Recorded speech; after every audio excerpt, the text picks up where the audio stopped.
Hello friend नमस्कार जय जगन्नाथ। तो मु सांडिल स्वागत करुच्ची मोर सांडिल ऑफिशियल यूट्यूब चैनल को।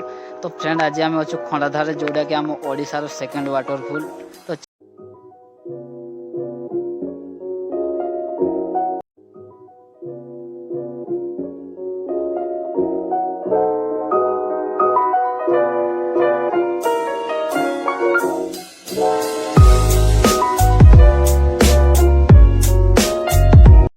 तो फ्रेंड आम बर्तमान भीतर को पड़े आसिलु देखिलु बहुत फांका फांका अच्छी कहीं आज एते लोक भी आसी ना दुकान बाड़ी भी बहुत कम मात्रा रे खोला अच्छी। तो चलतु आग को देखा कौन अच्छी।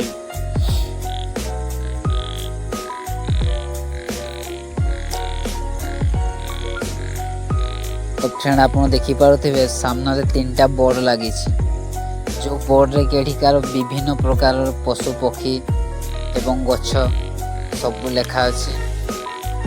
देखिपे एपटे जदि आप पिकनिक केवल आसुँच खंडाधार ताले तापाई भी ये सुविधा अच्छी। सबुपटे पिंडीर व्यवस्था अच्छी और विभिन्न प्रकार गछ आप देखिपारे जार ना लेखाई आप पढ़ी जानीपारे।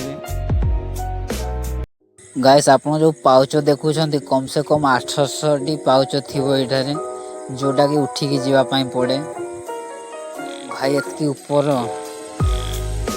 आम अध पाउच चढ़ी सारापर देखिलु 2टा मूर्ति रखाई जो कि पूजा हुए हनुमान एवं श्रीकृष्ण अच्छा।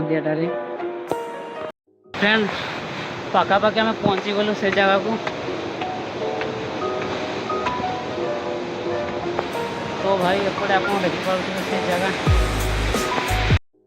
कम से कम गाइस 800 फुट उच्चतार पानी पड़ुछि आप देखिपे। तो फ्रेंड यहाँ हूँ आम बणई खंडाधार जोटा कि सुंदरगढ़ डिस्ट्रिक्ट अवस्थित।